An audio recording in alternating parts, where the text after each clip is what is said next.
They didn't just perform at Acon, they shifted the room.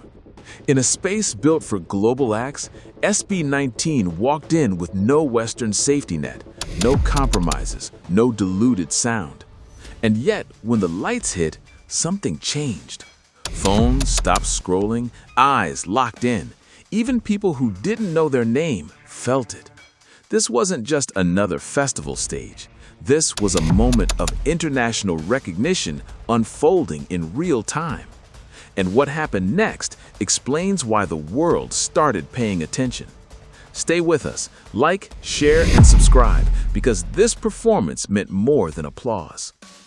Acon is not a comfort stage, it is a testing ground.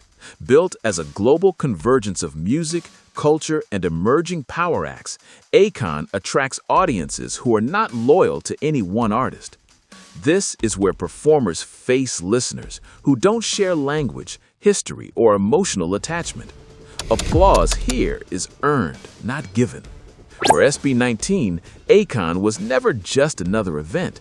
It was exposure under unforgiving conditions. No hometown advantage, no guaranteed cheers. Every note, every move, every second on stage was measured against international standards. This kind of stage does one of two things. It reveals cracks or confirms contenders. Weak acts disappear into the lineup. Strong ones separate themselves instantly. At Acon, SB19 wasn't just representing themselves. They were standing before a global audience deciding whether they belonged. Before SB19 even stepped on stage, there was no loud Western hype machine pushing their name, no mainstream media narrative telling people what to think. Instead, they arrived with something quieter and more dangerous: curiosity.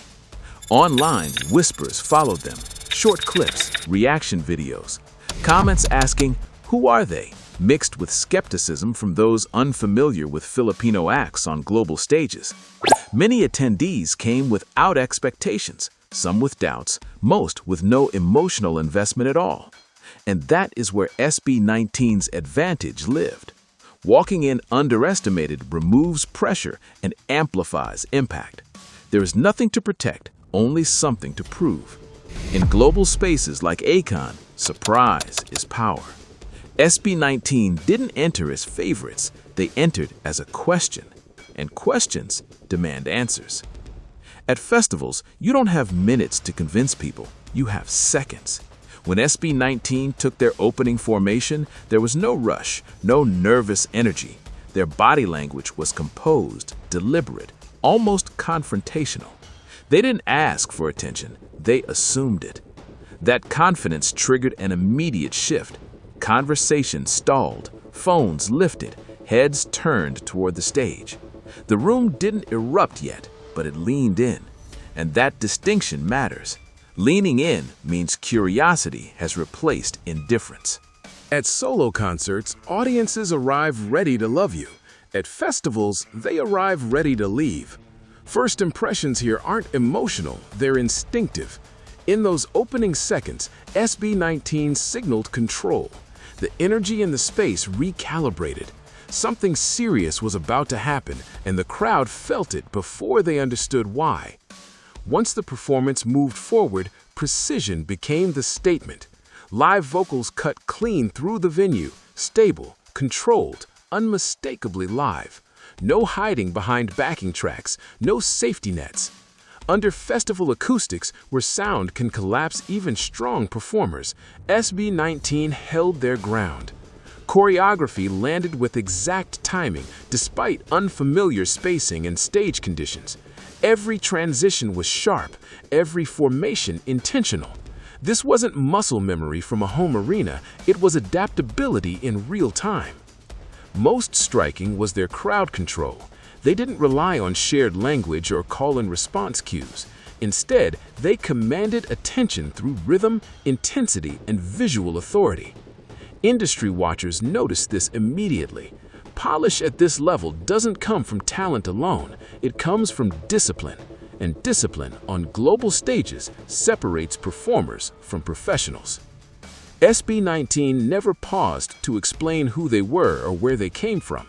They didn't dilute their sound, soften their movements, or translate their identity for comfort. Instead, they embodied it through rhythm, posture, intensity, and conviction. Filipino culture wasn't presented as a concept, it was felt. This is why authenticity travels farther than explanation. Global audiences don't need footnotes when confidence is complete. The fusion of sound and movement carried a distinct identity without demanding understanding first. It simply existed, fully formed. On international stages, respect begins the moment an artist refuses to shrink themselves. SB19 stood rooted, not reactive, and in doing so, they crossed an invisible line from performers seeking acceptance to artists commanding recognition. That shift is subtle, but it's everything. The shift in the crowd wasn't explosive, it was progressive, and that's how real impact looks.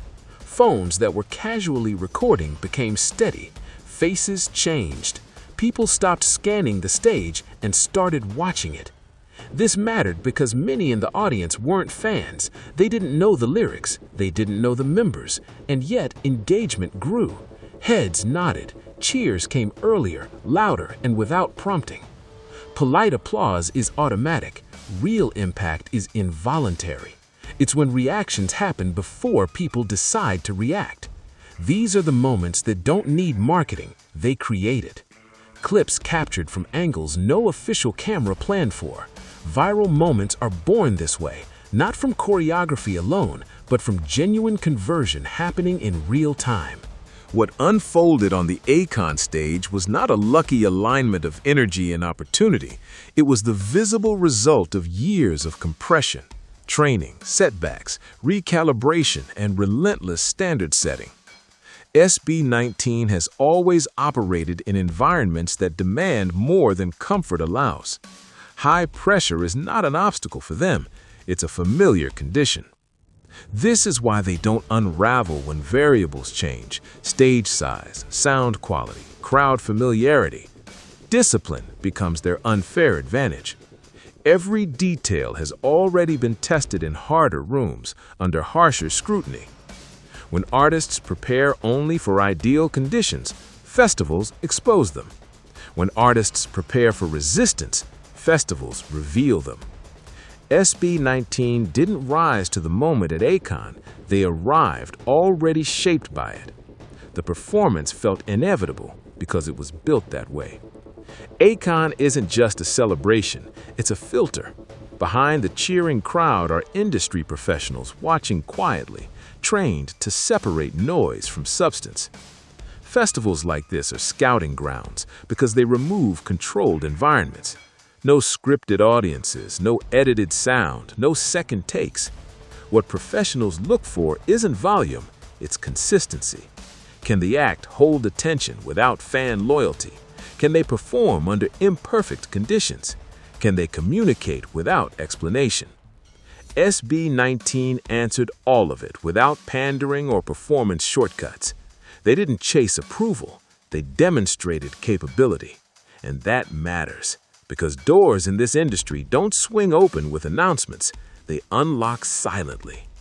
Acon was one of those locks. SB19 didn't knock, they proved they belonged inside. Before Acon, SB19 was often framed as an international hopeful, talented, promising, still on the way. After Acon, that language no longer fit. The performance forced a recalibration. This wasn't potential on display, it was presence. In global spaces, perception carries more weight than statistics. Numbers can be debated, impact cannot. Acon reframed the conversation from "can they compete" to "how far can they go?" And that shift is irreversible. SB19 didn't ask the global industry to notice them. They positioned themselves where ignoring them required effort. On that stage, they stopped waiting for permission. They didn't expand into the global space slowly, they claimed it. Years from now, when SB19's global milestones are mapped, Acon will not be a footnote, it will be a reference point. Not because it was their biggest stage, but because it revealed who they had already become. This performance wasn't a peak. Peaks are loud and fleeting. This was a signal.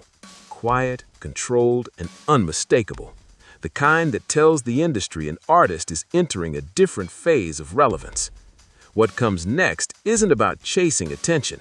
It's about sustaining authority under a wider spotlight. And for those watching now, this moment carries weight. Because long before headlines catch up, history is written in performances like this, when the world starts paying attention and the artists are already ready.